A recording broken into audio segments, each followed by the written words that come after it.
Olá, esta é a aula 14 do curso de Física Geral 3 do semestre 2020.2 da Universidade Federal de Santa Catarina. Vamos dar seguimento aos estudos sobre fenômenos magnéticos e vamos estudar a lei de Biot-Savart. Este cara aqui, o Ørsted, ele descobriu que uma corrente elétrica afeta a orientação de uma bússola. Isso significa que uma corrente elétrica gera um campo magnético. Já comentei sobre a relação entre o campo elétrico e o campo magnético, acho que foi na primeira aula do curso, falando lá que existia uma relação e por isso nós chamamos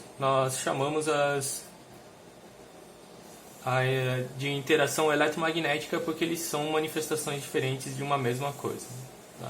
Então aqui nós temos uma corrente elétrica gerando um campo magnético, tá? A relação entre a eletricidade e o magnetismo. Biot e Savart, eles fizeram experimentos para medir o campo magnético gerado por uma corrente através da força sobre outro condutor com outra corrente. Tá? Então temos uma corrente gerando um campo magnético e para medir as propriedades desse campo magnético gerado, eles analisaram a força causada sobre um outro condutor com uma outra corrente. Tá? Porque nós acabamos de ver ali que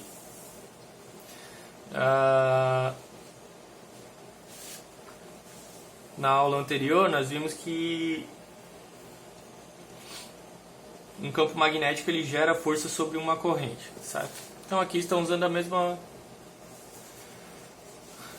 esse princípio, digamos assim.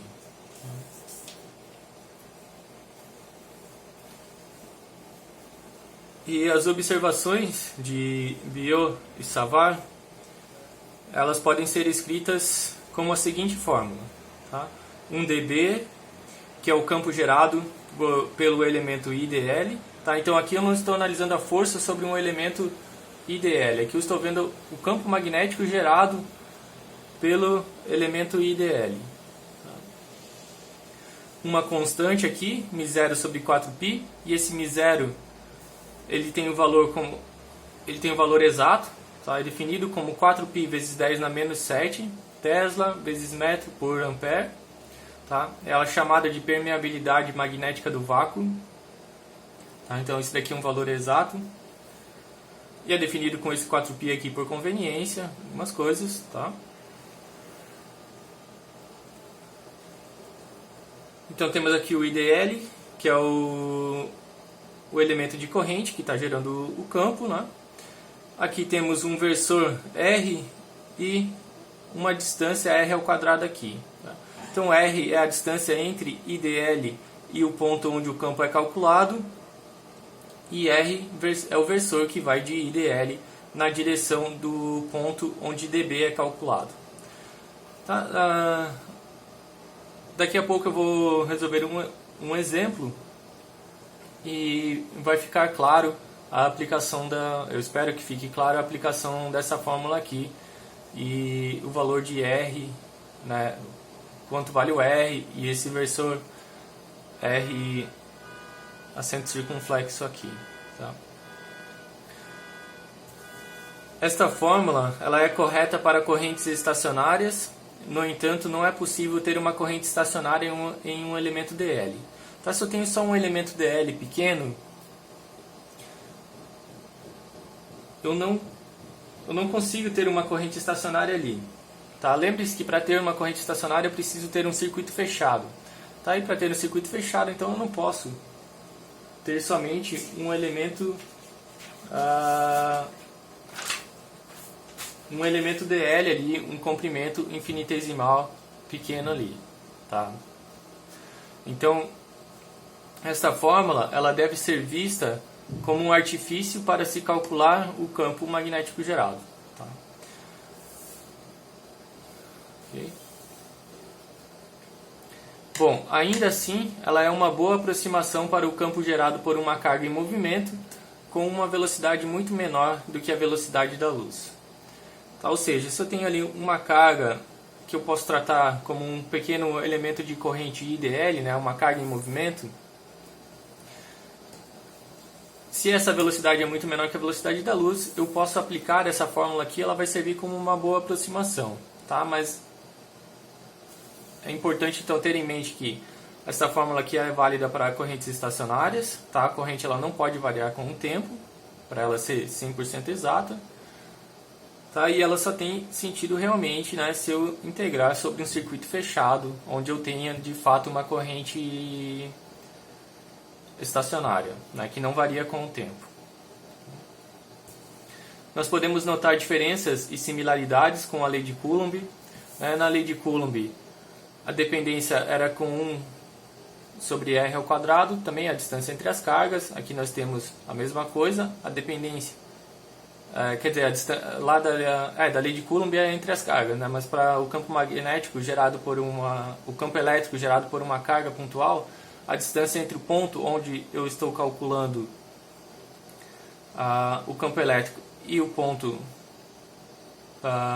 e a posição onde está a carga que está gerando o campo elétrico é dada por r ao quadrado, é dado por r, tá? E tem a mesma dependência aqui de 1 sobre r ao quadrado. Tá? Então aqui tem a mesma dependência com a distância, tá? Mas aqui lá do campo elétrico nós tínhamos era simplesmente o vetor, posição, e aqui nós temos um produto vetorial entre um dl e um r, tá? Então essa é uma grande diferença, e isso significa que o campo magnético gerado ele não vai estar na direção r aqui. O campo elétrico ele era radial, o campo magnético ele não vai ser radial, ele vai ser perpendicular à distância r aqui.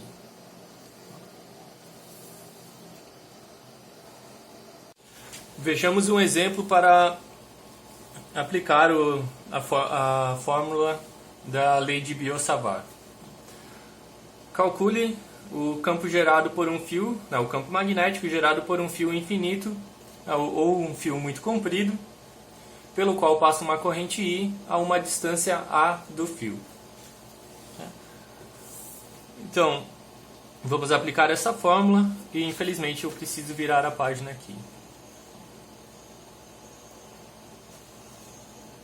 Então temos aqui um fio, vou supor que a corrente está passando para cá,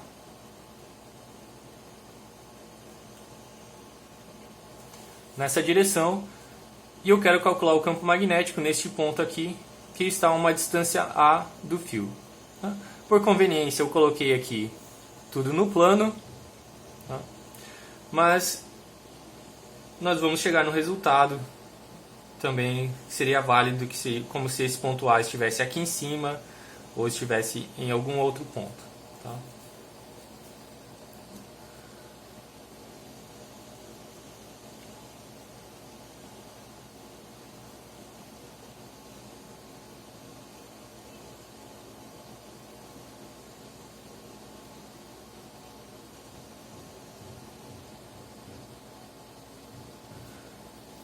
Esta é a fórmula e válida para um dl pequeno aqui.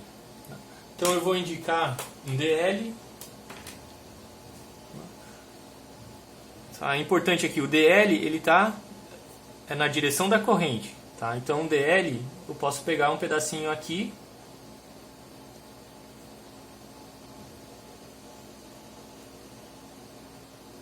Um pedaço pequeno aqui. E falar que esse é o dl.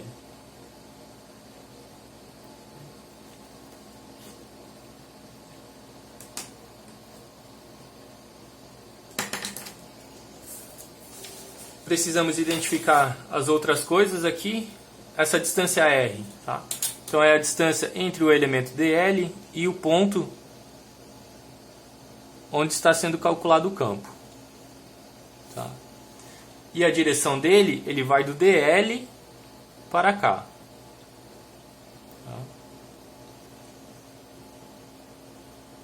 Então, este aqui seria o vetor R.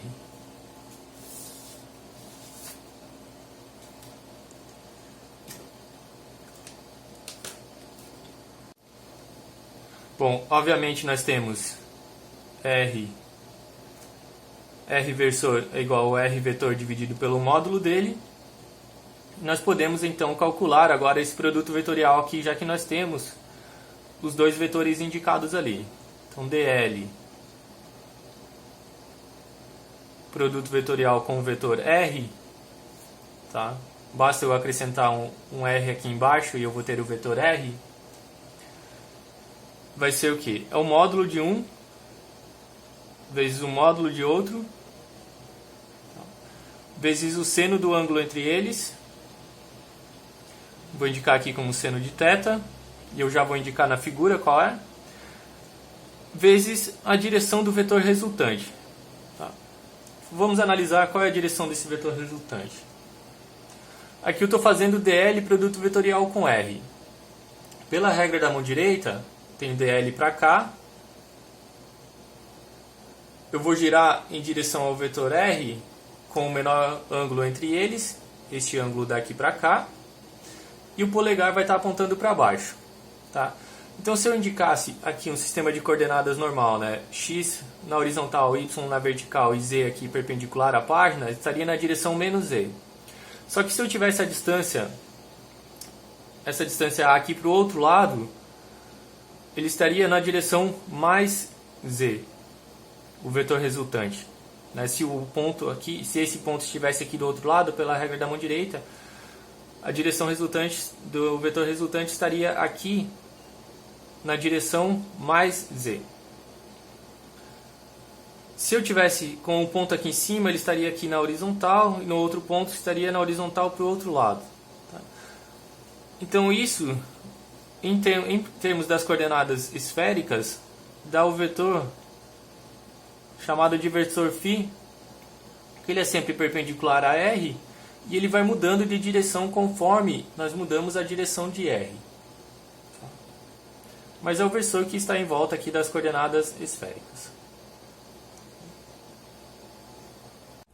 Bom, e obviamente eu posso dividir aqui por R para ter o versor, e eu divido aqui por R, e esse R aqui vai cancelar, sobra só dl, seno de θ, vezes o φ, para o produto vetorial que tem aqui em cima.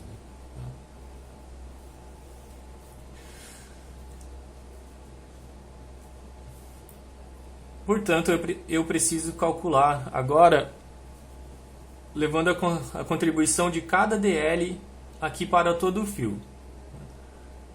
Então, o campo total vai ser a integral de dB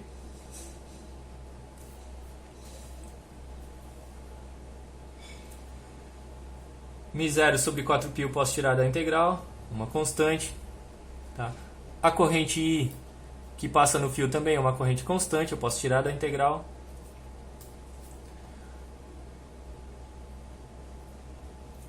E eu preciso fazer a integral aqui de dl vetor R, eu vou trocar por dl seno de θ dφ.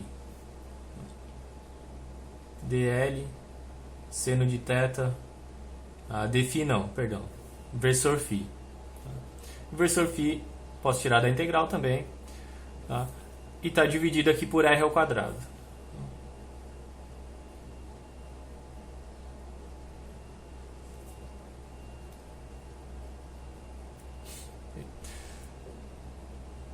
Agora esse dl aqui, eu posso indicar uma distância aqui. Vou usar a letra X mesmo, mas eu vou botar a origem aqui, então e para cá eu tenho x mais infinito e para cá eu tenho x menos infinito. Então tem um vetor aqui continua um eixo x, e eu vou falar então que um dl é igual a dx, e eu preciso relacionar esse r ao quadrado com x, que é a distância da origem aqui, para poder fazer a integral e relacionar com o ângulo θ também. O ângulo θ é o ângulo entre dl e o versor R, é este ângulo aqui. Tá? E aqui eu vou indicar um outro ângulo, o ângulo alfa, por exemplo. Tá? Porque com esse ângulo alfa aqui, né, eu posso construir um triângulo retângulo com essa altura, distância x aqui, tá? Daqui até aqui, x, o módulo de r, tá? E a distância a do fio aqui. Eu consigo relacionar essas três coisas, forma um triângulo retângulo. Aqui eu tenho relações conhecidas já. Tá? Então eu tenho que r ao quadrado é igual a x ao quadrado mais a ao quadrado. Tá? Vamos ver, é uma relação que nós temos, talvez não seja necessário usar, mas é uma relação que nós temos. Eu posso observar que esse seno de θ aqui é igual a seno de 180 menos alfa, certo? Porque daqui até aqui eu tenho 180, se eu descontar alfa, sobra justamente θ. E por propriedade aqui, isso daqui é seno de alfa. Então seno de θ é igual a seno de alfa.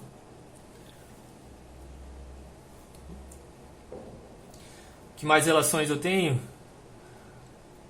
Bom, agora esse alfa aqui é mais fácil então relacionar com r e x, tá?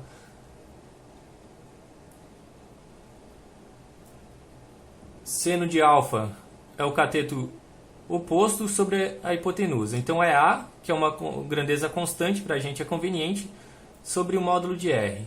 Então é A sobre R.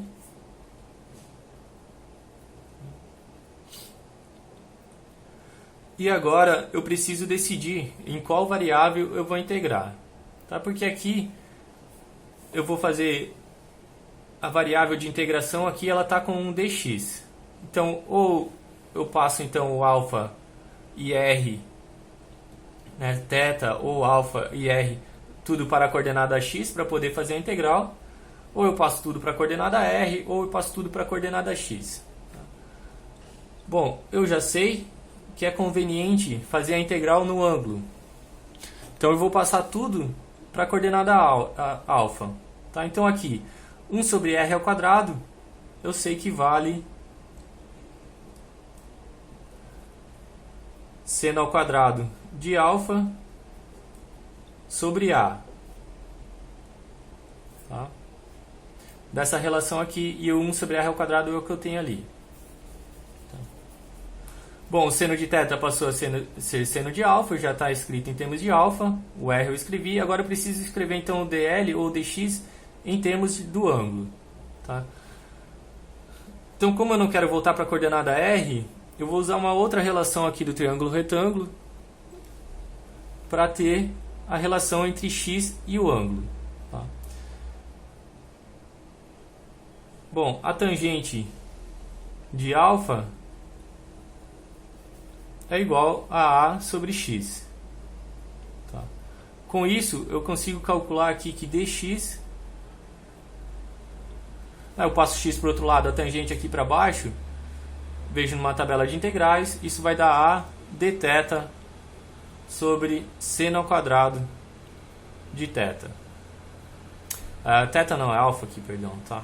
Estava com θ na cabeça, mas é alfa. Bom, eu vou escrever aqui embaixo, que acabou o espaço, tá? Então com isso eu consigo calcular que dx é igual a menos a d alfa sobre seno ao quadrado de alfa.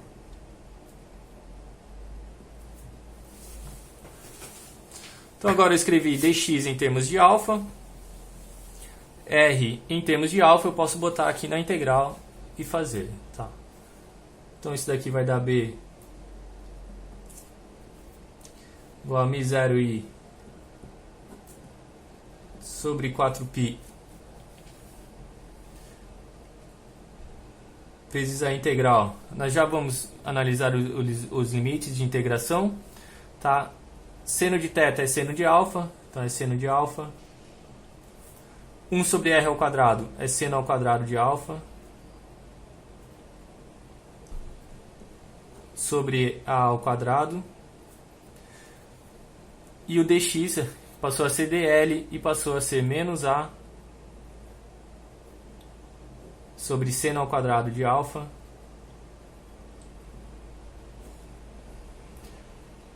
de alfa. Tá? E aqui temos o ângulo φ, que dá a orientação do vetor. E vai dar a orientação do campo.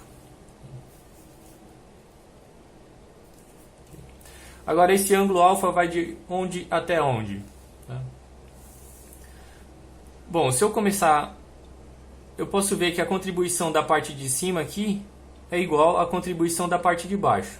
Então eu posso fazer de 0 até, né, de x igual a 0 até infinito e ver qual é o ângulo alfa correspondente para esse caso e multiplicar por 2. Ou eu posso fazer mesmo de menos infinito até mais infinito e ver o ângulo alfa de qual até qual.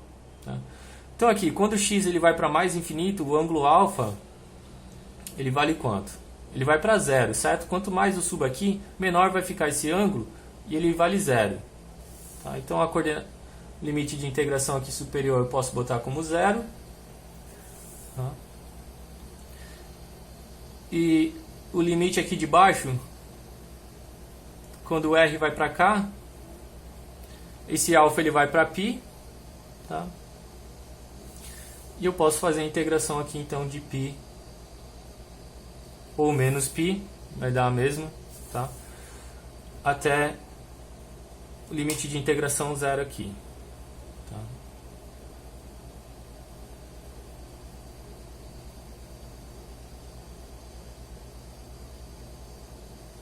Ok?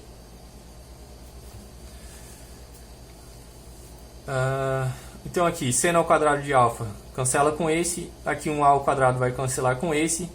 Então aqui, ó, seno de alfa ao quadrado, seno de alfa ao quadrado, né, cancela. Então isso daqui dá μ0 e sobre 4π. Vou colocar a direção φ aqui. Eu tenho menos, aqui fica menos 1 só, né? Menos 1 sobre a, tá? Vezes a integral de π até 0 de seno de alfa de alfa. Tá? A integral de seno é menos cosseno. E eu vou ficar com cosseno de 0 menos cosseno de π. Tá? Então isso daqui é μ0 e 4πa. Então a integral de seno é menos cosseno, vai matar esse menos ali. A direção φ aqui, e eu vou ficar com cosseno de 0, aqui é 0, perdão, não é θ, 0, menos cosseno de π.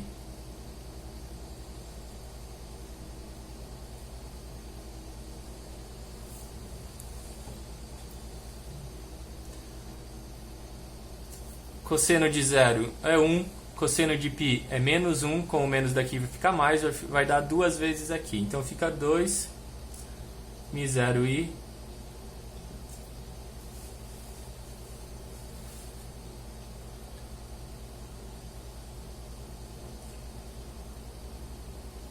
sobre 4πa na direção φ.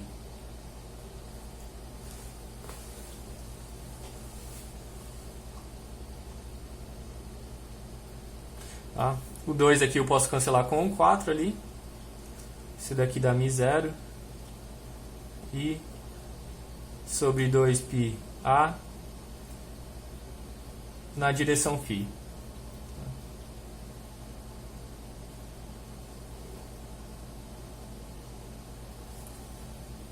Então esse é o campo gerado por um fio infinito ou por um fio muito longo quando eu estou próximo do fio e que eu tenho a excitação de A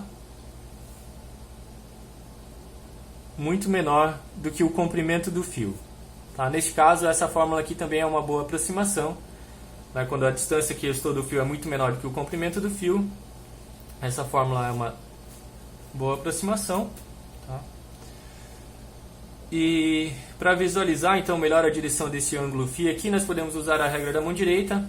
Tá? Então nós colocamos o polegar na direção da corrente I E a direção do campo, ela vai ser dada pela direção dos 4 dedos aqui, tá? Então, à medida que eu vou girando a minha mão, vai mudando o ponto onde eu estou calculando o campo e vai mudando este ângulo φ aqui.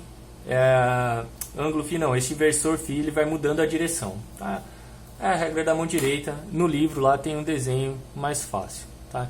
Então, se eu olhar o fio aqui de cima, por exemplo, tá? Eu tenho o fio aqui, estou olhando ele de cima com uma corrente saindo aqui,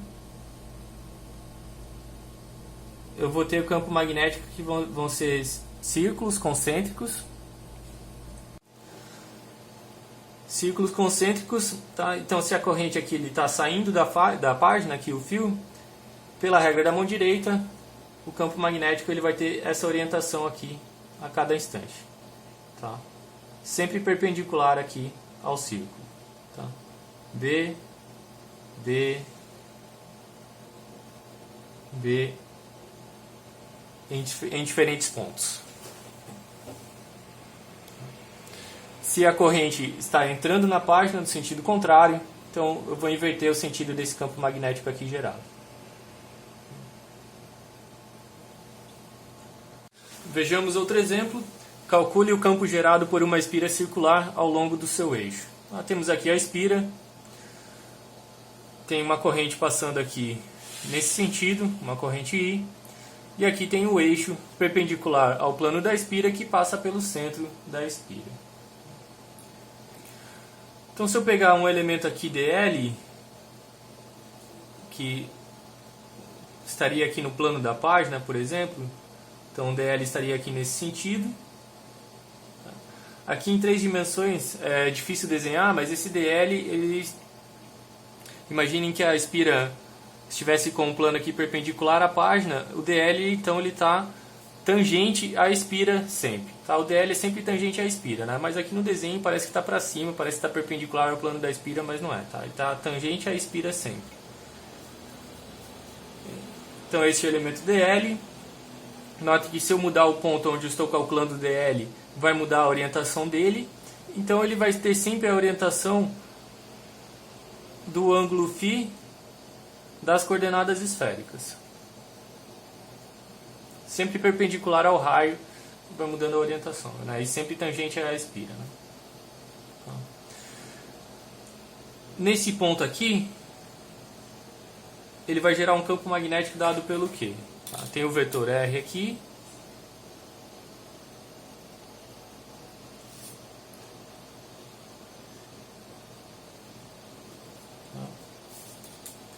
E pela regra da mão direita, ele vai gerar um campo que é perpendicular ao ângulo φ e ao vetor R, tá? Então vocês podem se convencer que ele vai estar nesse sentido aqui. Melhor eu virar aqui.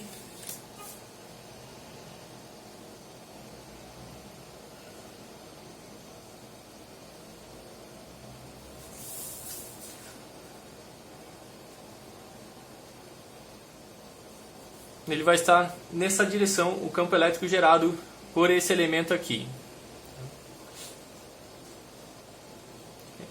Obviamente aqui tem um ângulo de 90 graus.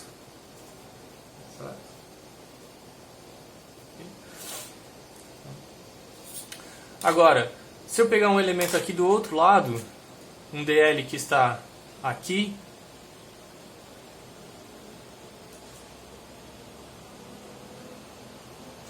ele vai gerar um campo magnético que vai estar nesse sentido aqui.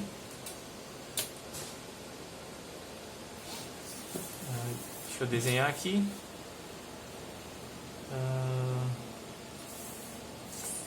Bom, é mais fácil eu fazer o R. Aqui.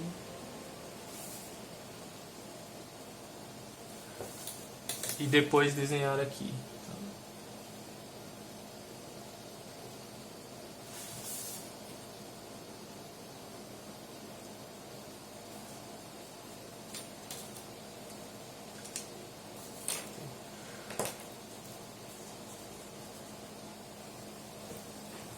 Então o elemento aqui do outro lado, ele vai gerar um campo magnético nesse sentido aqui.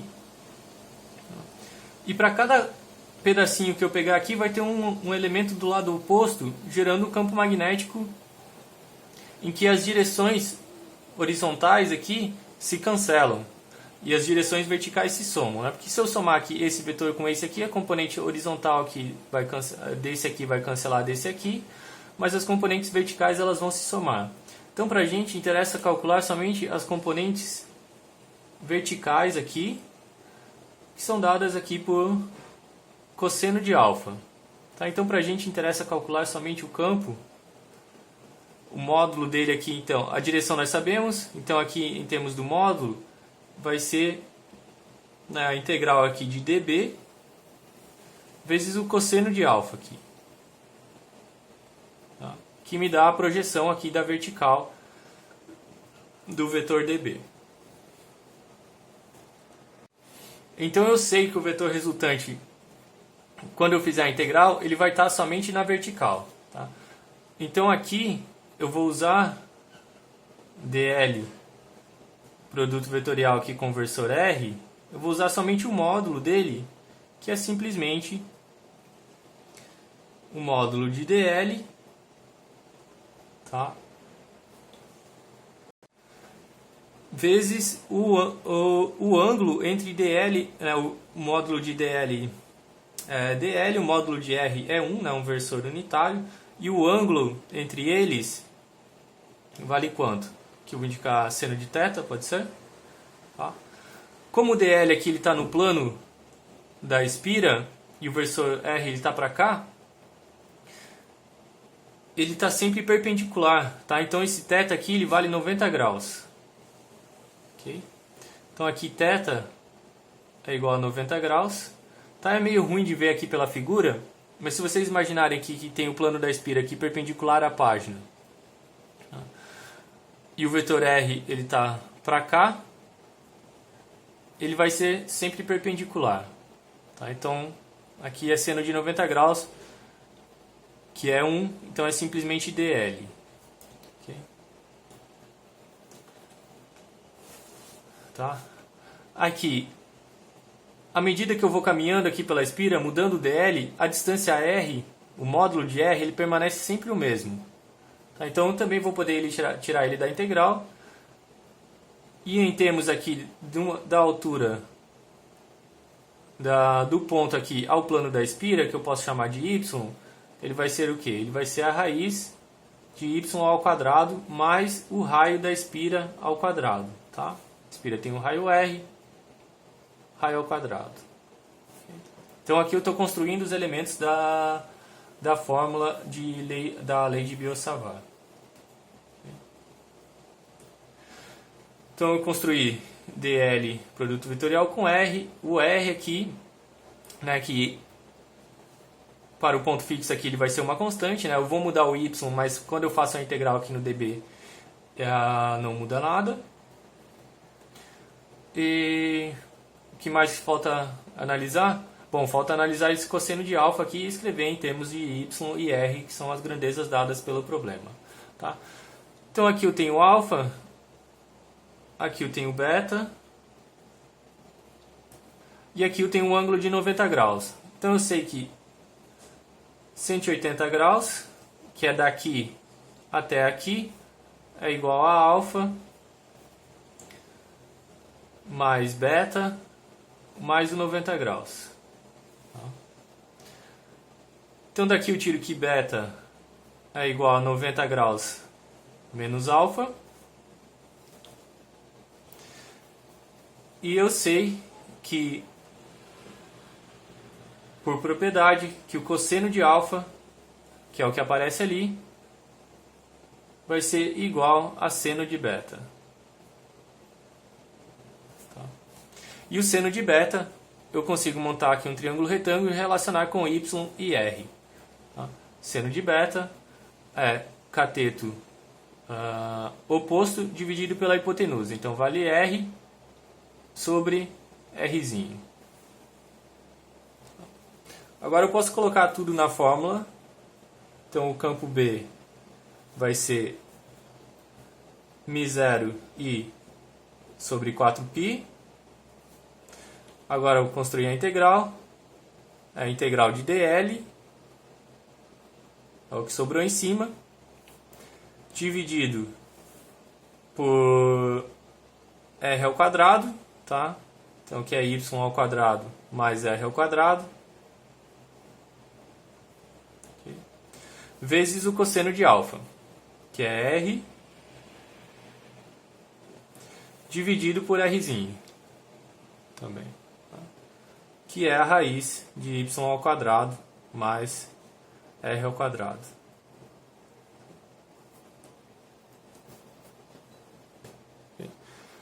E essa integral aqui, então, é ao longo de toda a espira, vou chamar de C aqui. Tá? Então, como eu já falei, à medida que eu vou caminhando aqui pela espira, a distância y aqui ela não muda e o raio da espira ela não muda. Então, eu posso tirar y ao quadrado mais r ao quadrado da integral, eu posso tirar r ao quadrado e vai sobrar somente a integral de dl, que é a integral sobre o perímetro aqui do círculo. Tá? A integral da circunferência, que é simplesmente o comprimento ali da circunferência, 2πr. Okay? Então, aqui eu posso tirar da integral, eu vou ficar com μ0 i vezes r. Aqui eu posso juntar, fica 4π y ao quadrado mais r ao quadrado elevado a 3 meios, vezes a integral de dl, que é simplesmente 2πr. Então aqui o π cancela, o 2 ali cancela, o r eu junto, o r ao quadrado, o campo B, que eu sei que vai estar na vertical, então eu posso indicar aqui como um vetor já, vai ser μ0i vezes r ao quadrado, eu tenho r e r, dividido por 2 vezes y ao quadrado mais r ao quadrado, elevado a 3 meios. Tá? E a direção aqui, como eu indiquei o eixo y para cima, vai estar então, na direção j. Eu indiquei aqui, perdão, acho que não apareceu, mas eu indiquei o eixo y aqui para cima, então temos dos versores o versor j.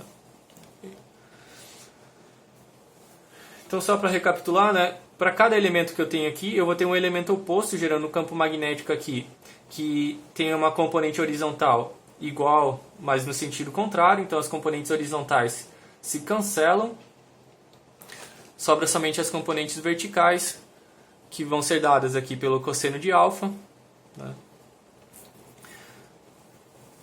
Então o módulo de dl produto vetorial com r vai ser dl seno de θ, e o θ vale 90 graus, que é o ângulo entre o vetor dl e o vetor r. Bom, a distância r aqui, em termos da altura do ponto em relação ao plano da espira, que é y, dá y mais r ao quadrado, dá 180 graus. E eu sei que aqui alfa mais 90 graus mais beta é igual a 180 graus. Consigo relacionar o cosseno de alfa com o seno de beta. E o seno de beta, então, eu escrevo como o cateto oposto desse triângulo sobre a hipotenusa, né, R sobre Rzinho. Coloco tudo na integral. Isso daqui eu posso tirar da integral, essas partes aqui. Sobra só a integral de dl, que é a integral sobre o perímetro da circunferência, que é 2πr. E com isso eu obtenho a resposta. O último exemplo desta aula: calcule a força entre dois fios longos e paralelos com correntes I1 e I2. Então temos aqui um fio à esquerda, passa uma corrente I1 nele para cima, o fio da direita passa uma corrente I2 para cima. Nós acabamos de ver que correntes elétricas geram campos magnéticos.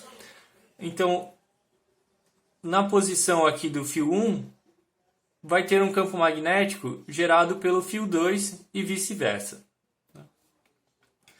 E nós vimos também, em aulas anteriores, que correntes magnéticas sentem uma força sobre elas, que correntes elétricas sentem uma força devido a campos magnéticos. Então, o fio 1 ele vai sentir uma força magnética devido ao campo gerado pelo fio 2.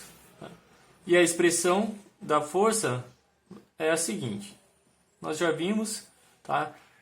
Então, a força sobre um elemento aqui, dl1 do fio 1, vai ser I dl1, produto vetorial com o campo magnético. Só que esse campo magnético é o campo magnético gerado pelo fio 2. Tá?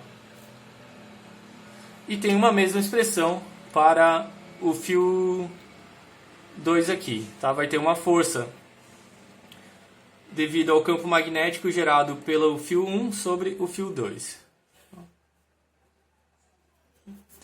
Bom,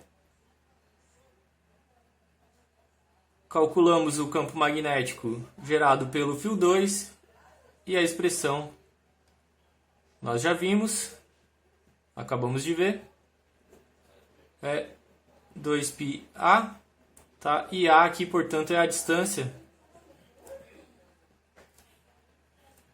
entre os dois fios. E o sentido dele? Bom, se a corrente aqui desse fio está para cima, pela regra da mão direita, ela vai ser o ângulo φ, mas nesse caso aqui, ele está neste ponto, o ângulo φ ele está saindo da página. Então aqui temos o ângulo φ na posição do fio 1, ele está aqui saindo da página.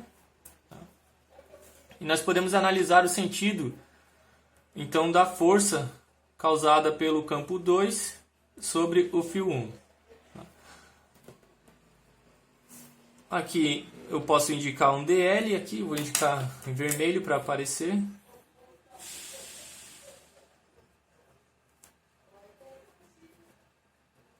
Um DL aqui. E pela regra da mão direita, a força, eu vou fazer o DL produto vetorial com B2, ou seja, produto vetorial com φ, vai dar um vetor força para cá.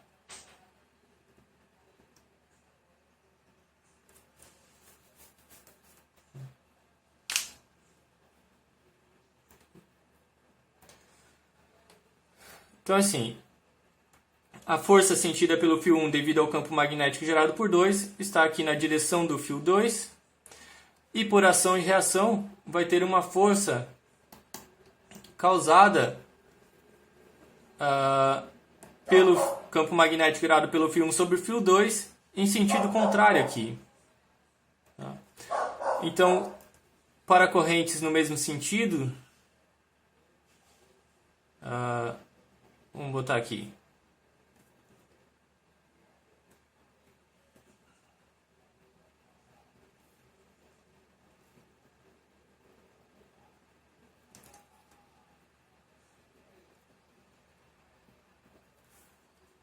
Os fios se atraem.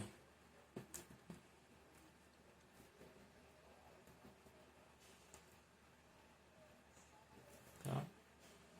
Podemos indicar aqui um F2 para cá, né?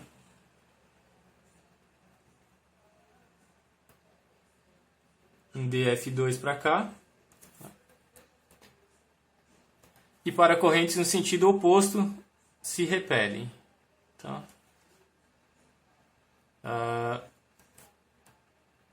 Vamos escrever assim para não ter que escrever tudo de novo. Se repelem. E aqui no mesmo sentido ou em sentido contrário.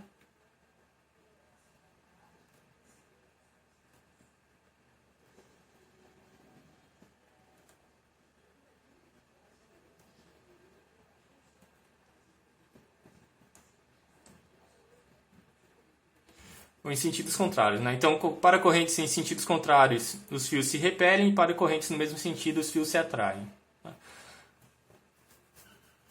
E como eu falei ali, por ação e reação, essas forças elas têm que ser iguais. dF1 tem que ser igual a dF2. Tá? Vamos analisar para ver aqui da expressão se elas são iguais realmente. Tá?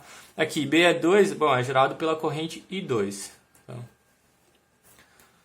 Então vamos botar aqui na expressão. Nesse caso aqui, eu posso indicar um sistema de coordenadas na horizontal, aqui um x para cá, certo? Então o df1,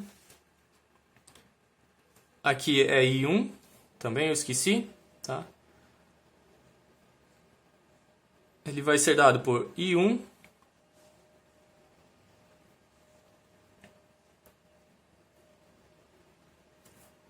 o produto vetorial entre dl1 com o ângulo φ vai dar na direção x, então vai ser dl1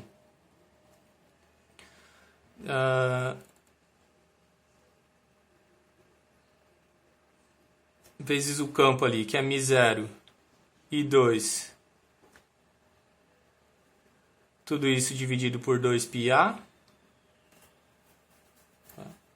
e está na direção x, portanto, que é a direção i aqui, tá? E do versor da direção x. Tá? Faltou espaço ali, mas está multiplicado aqui na direção i. Okay? Coloquei tudo, né? I1, dl1, μ0, i sobre 2, ok. Tá? Por simetria, o df2 ele vai estar na direção menos x, tá? Então ele vai ser dado por i2 dl2 μ0 i1 sobre 2πa na direção i, né? Só por simetria é só trocar 1 por 2 e a direção está do sentido contrário, né? Porque o produto vetorial vai dar no sentido contrário.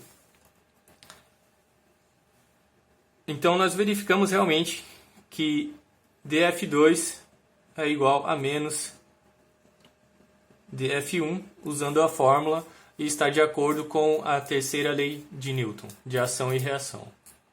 Tá? Não basta eu pegar um dl1 igual a dl2, né, para calcular a força em um mesmo pedaço de fio, né, em um mesmo tamanho de fio. Então está de acordo com a terceira lei. Tá?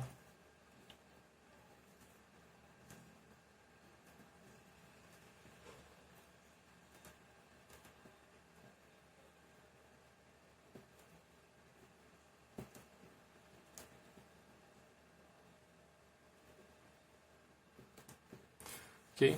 E com isso eu encerro esta aula.